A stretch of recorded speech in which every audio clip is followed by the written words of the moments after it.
sa entrada pa lang daan na anay mo sugat sa imo ug mo abi-abi. Ganahan pug ko aning sit up sa ilang payag-payag andana type nga payag-payag ba kay bugnaw kaayo sa taas 100%, lapos-lapos ang aircon. O katong mga panuhoton angay kaayo diri, so ampay gid kaayo nako ni kay panuhoton man labaw ni ana dili pud ika worry ning mga lubi nila no nga tag-as kayo kay basig mahulugan atong mga sakyanan ug mga putot og lahing diha. Sa akong pagka-observe gitan-aw na ako ng lubi, murag ginakuha nila dayon pag naay putot na taas og langkoy lang ng lubi pero walay mga bunga. Sa mga gusto mo check-in o mag-overnight, mao ni ilahang price rate sa ilahang cottage or sa maggusto mag-overnight po. Di man pug ko kabalo mo lang oy, after nimo makatuslob dito sa dagat, pila ragoy pagtuslob total parat man gyud ang dagat no. Diri na lang pud mi nagpa-shower ani lang tubigan nga perting unika pod. Tagaw kadali ang Mars out sa ba.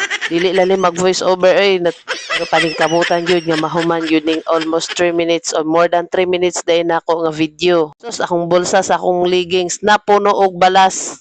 May na lang na souvenir inig-uli sa agusan. Sa mga nangutana kung hinlo ba ang Adel Beach Resort, yes, limpyo gid siya mga Mars og pars. O sa mga nagbabalak diyan, highly mairereko ko sa inyo. Labaw pod ni ana, safety pod ang mga kabataan kay naa sila'y Coast Guard pod. 24/7 nga nagabantay sa palibot. Inyong Mars nga di kabalo mo lang oy diri lang gyud sa daplin maghulat og kanos ig-on aning dakong balod. Basta karong 2026 nakapadagat na, naka-entry na, mao na pinaka-importante sa tanan. Bahalag nara sa kilid kay kusog man ang balod mo hampas. Sa ra gihapon ang lawas sa tubig sa dagat oy. Ay syalan ba na bulo laod dila ani mag voice over.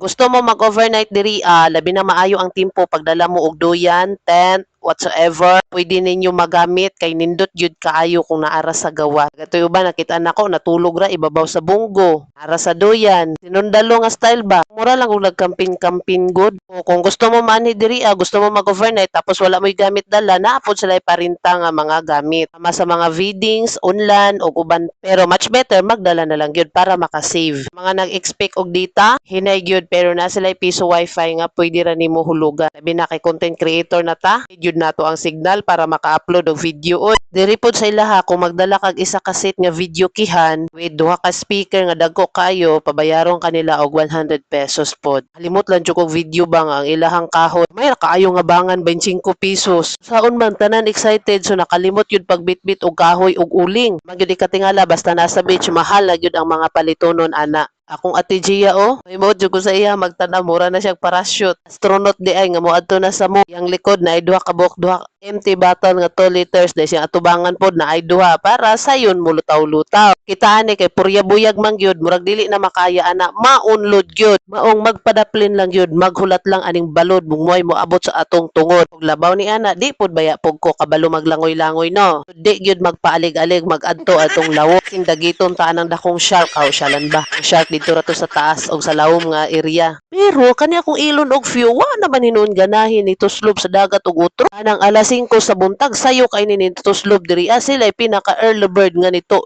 nilusob gyud sa dagat. Karon di naman aning daplin nagpahipli na lang pod. Ako ang hagaron nga moadto mi magtuslob ni dili na gid siya ay. Ugnaw na daw kuno kayo pero ako ate Gia wa gyud ini hawas aning dagat og wa gyud mi nang lakaw. Ang importante nalingaw sila.